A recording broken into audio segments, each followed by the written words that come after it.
Ok, je suis sortie d'Intermarché. On a fait la queue pendant au moins 20 minutes dehors. Parce qu'il faut rentrer les gens les uns après les autres par bloc de 5 personnes. Et voilà, là, il n'y a plus rien encore dans les rayons, dans le sens où il n'y a plus les produits de première nécessité, comme la farine, les œufs. Il reste un peu de sucre, mais il n'y a plus de pâtes, ou très peu en tout cas, au lieu des pâtes différentes qu'on ne prendrait pas forcément au quotidien, ou des pâtes plus chères aussi. Il y a une certaine rupture de stock sur les produits. Le papier toilette, les papiers sopalins, on dirait qu'ils mettent vraiment au compte-gouttes pour qu'il y en ait un peu. Là, par exemple, un paquet de pâtes coquillettes, il restait 5 paquets, j'en ai pris 3. Donc je sais pas ce qui va rester pour les autres après. Donc voilà. Mais Dieu est là. Il est ici. Il veille. Et il dit à ses enfants de ne pas se préoccuper, de ne pas s'inquiéter, qu'il est au contrôle de tout. Et que ceux qui s'en remettent à eux, qui sont inscrits dans le livre de vie, ceux-là n'ont pas à se préoccuper. Pour les autres, par contre, c'est le temps de la justice, il a dit. Le temps de la justice envers les impies, ceux qui ont persécuté ses enfants, qui ont fait couler le sang de ses enfants, qui ont renié son amour, parce qu'en son amour, il y a tout. Les gens cherchent l'amour dans les choses du monde encore et encore. Même dans ces temps-là, où leur tête est dure, Dieu leur dit que l'amour de Dieu fait tout. Parce que l'amour de Dieu répond à tout. Mais simplement, ils ne le voient pas. Ils restent encore dans leur quotidien de chair, de préoccupation. Et ces personnes, Dieu s'en charge. Il s'en charge. Par amour pour ses enfants, pour ceux qui l'ont suivi, ceux qui ont foi en lui, même dans les moments difficiles. Ceux qui croient en lui, dans les moments où leur vie ressemblait à un chaos total. Père, juste avant cela, a éprouvé ses enfants au feu. Il a fait passer ses enfants au feu. Il leur a fait passer la foi au feu. Leur foi est passée au feu. Pour voir qui de eux restait vraiment avec Dieu. Et qui de eux ne restait pas avec Dieu. Qui de eux allait croire en Dieu, se réfugier en lui. Et qui de eux allait s'éloigner de lui et l'abandonner pour aller trouver leur réconfort dans la fausse sécurité de l'argent, la fausse sécurité du toit, se confier dans Babylone, dans l'Égypte. Mais Père a dit que celui qui se confie en l'Égypte n'a pas de secours, parce que l'Égypte n'est pas de Dieu. Le secours de l'Égypte n'est pas de Dieu. Mais le secours vient de l'Éternel. Et lorsque tout paraît être dans le chaos, Dieu a fait passer au feu la foi de ses enfants, de ceux qui se disent à lui, ceux qui utilisent son nom pour faire leurs choses, utilisent son nom pour avoir des bénédictions, utilisent son nom pour, en croyant ramener des âmes. Mais très très peu d'entre eux ont tenu. Oh oui, très très peu d'entre eux. Parce que beaucoup se sont confiés en l'homme. Lorsqu'ils avaient besoin d'argent, ils ont demandé à leurs voisins plutôt que de demander à Dieu. Lorsqu'ils avaient faim, ils ont été voir des associations plutôt que de demander à Dieu. Lorsqu'ils avaient soif, ils ont été se servir dans des eaux qui les souillent, qui les pourrissent, qui les rendent malades, plutôt que de demander à Dieu. Lorsqu'ils ont eu froid, ils ont été se couvrir de l'habit des hommes, de la fausse richesse des hommes, plutôt que de demander à Dieu une couverture. Oui, c'est ce qu'ils ont fait. Voilà pourquoi Dieu ne prend pas à la légère ce que ses enfants ont fait.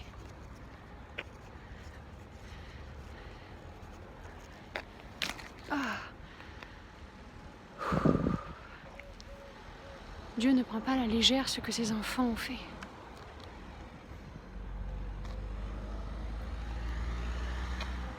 Tous ces enfants qui ont utilisé son nom en vain,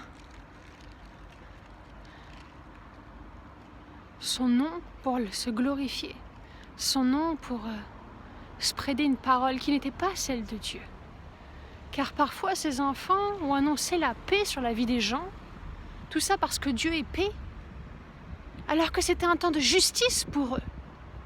Et s'ils avaient annoncé à ces personnes que c'était un temps de justice pour eux, ils auraient peut-être sauvé leur vie. C'est ça qu'ils ne comprennent pas. Ils parlent avec leur sagesse, ils parlent avec l'espérance que Dieu agisse toujours de la même manière, mais ce n'est pas le cas. Et heureusement, alléluia Seigneur, ce n'est pas le cas. Parce que lorsque Dieu donne une parole de justice à quelqu'un, c'est merveilleux. Parce que cette parole de justice qui fait que cette personne a la vérité et peut faire le choix. Mais si c'est le temps de la justice sur cette personne, ou c'est le temps de l'amour ou de la bénédiction et que la personne lui déclare que Dieu va le dépouiller, qu'il n'est pas digne, qu'il n'est pas ceci ou qu'il n'est pas cela, ça enlève l'onction de Dieu sur ces personnes-là. Pourquoi? Parce que ce n'est pas de Dieu. Il ne peut pas se produire une onction de Dieu s'il n'y a pas la pleine parole de Dieu. Beaucoup de chrétiens parlent de oui, mais c'est la parole, mais c'est la Bible. Non, c'est pas vrai. C'est faux, c'est mensonge cela, c'est tromperie, c'est fourberie cela. C'est pas vrai, c'est un mensonge. Celui qui croit cela se détourne de Dieu. Ce n'est pas vrai. Dans ce livre, il y a la parole de Dieu. Alléluia, parce qu'elle nous permet de recevoir des vérités sur Dieu, des bases de Dieu. Mais ce que est Dieu, la parole de Dieu, elle vit à chaque seconde. Elle est unique pour chaque personne. Elle est unique pour chaque personne.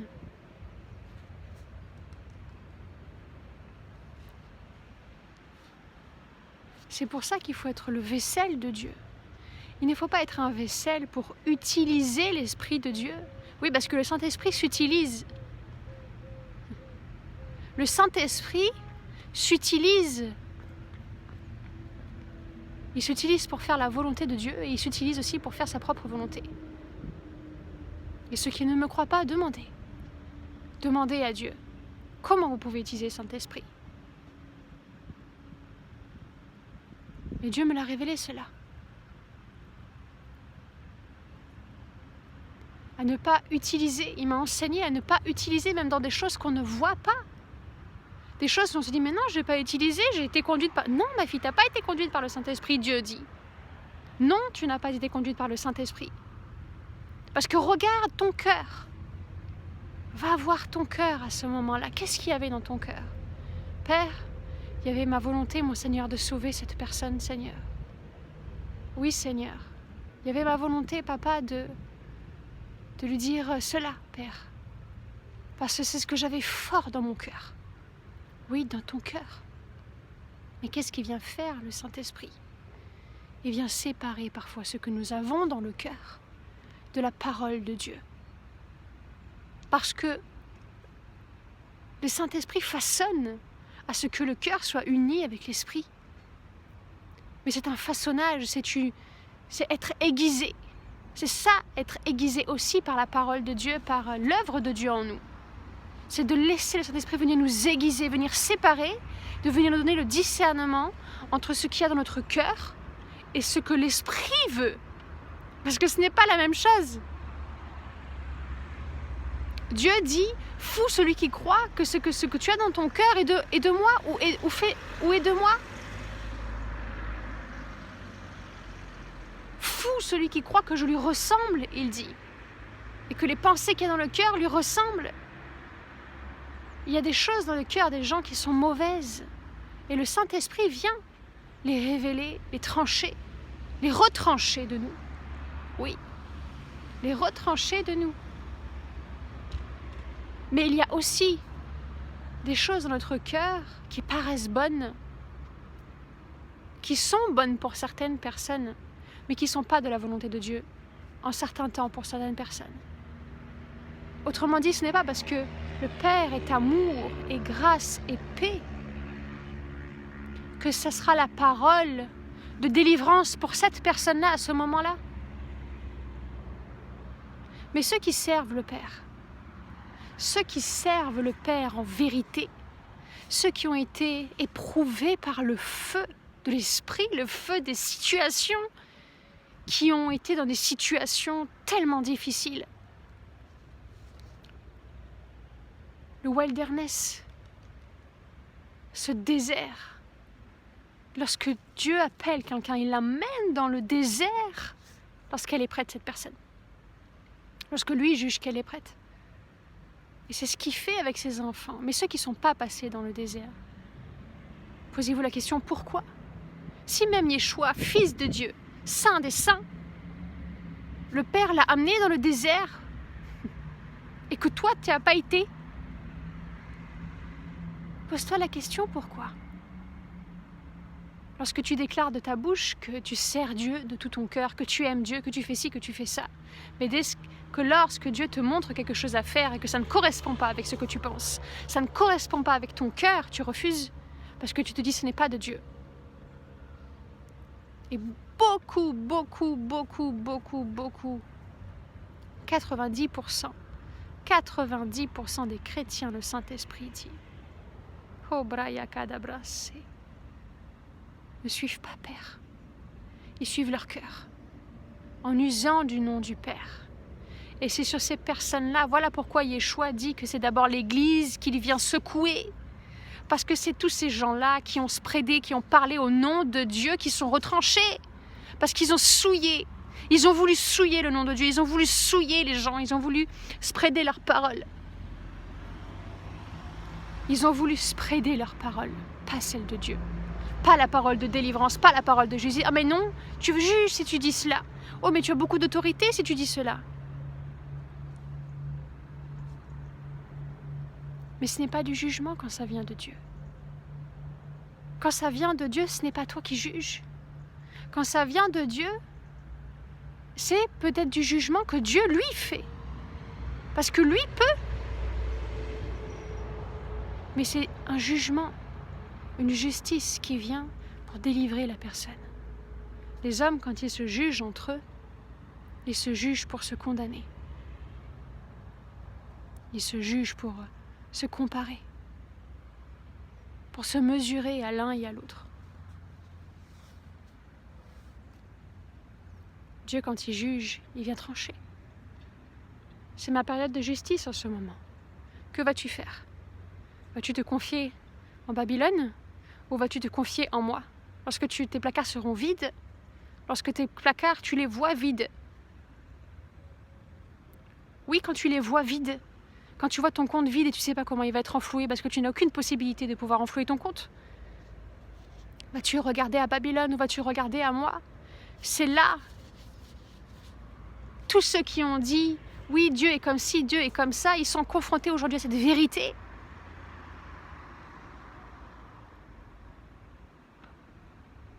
C'est le temps des choix, Dieu dit. C'est le temps des choix, Dieu a dit. De celui qui, à la dernière minute, choisit de se repentir, de s'abandonner à lui et s'abandonner à Dieu. Oh, Shabrata Sayakame. S'abandonner à Dieu, c'est ne plus regarder à sa chair. C'est de regarder à qu'est-ce que Dieu veut pour moi. J'ai faim. J'ai faim. Je sais que cette personne, si je demande à cette personne, elle pourra m'aider. J'ai tellement faim. Mais Père, je refuse de regarder à ma chair pour aller me confier en l'homme.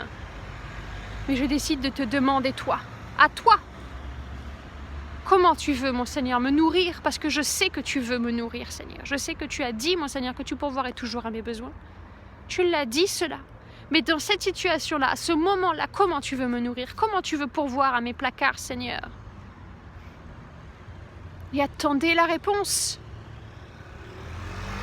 Ne prenez pas tous les signes qui se passent autour de toi, autour de vous, comme des évidences. Le mal est très fort pour ça. Pour faire passer un signe comme paraître une bénédiction alors qu'en fait vous vous éloignez de sa volonté. Parce que, entendez, recevez une chose. Ce que Dieu fait aujourd'hui, il le fait pour éprouver la dernière miette de ses remnants.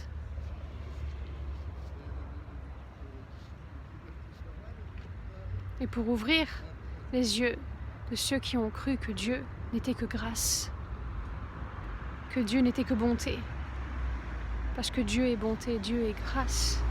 Oh, Braya Sandé, tu es grâce, Père. Et tu es aussi justice, Père. Et lorsque c'est le temps de la justice, pour ceux qui ne sont pas marqués du sceau, auront des choix à faire, auront des situations tellement difficiles dans lesquelles ils devront faire le choix, mais pas le choix de s'en sortir.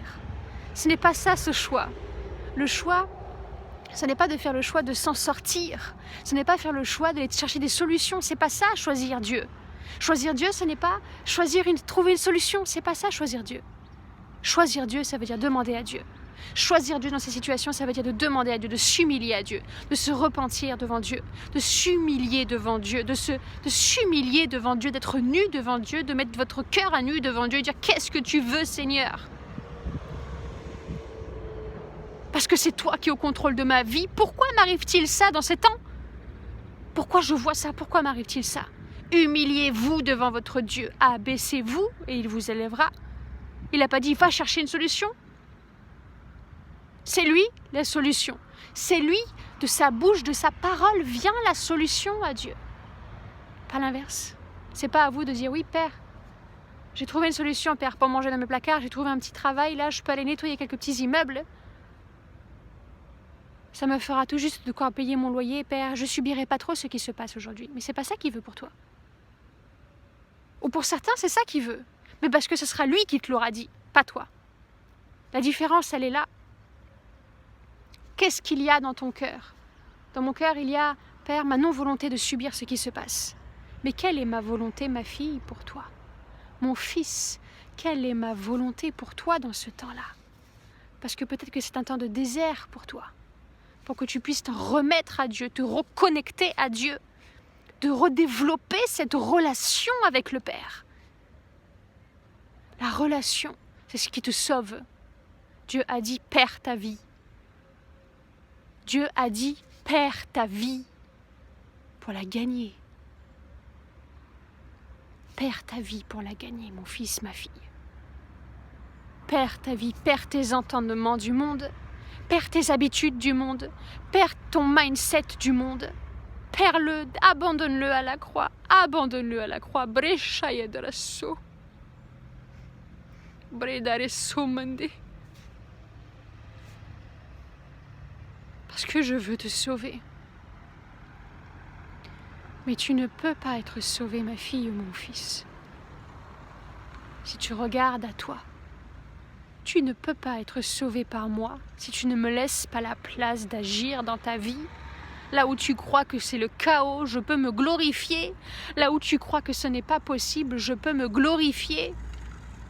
Là où tu crois qu'il n'y a pas de solution, je te ferai un chemin, un sentier.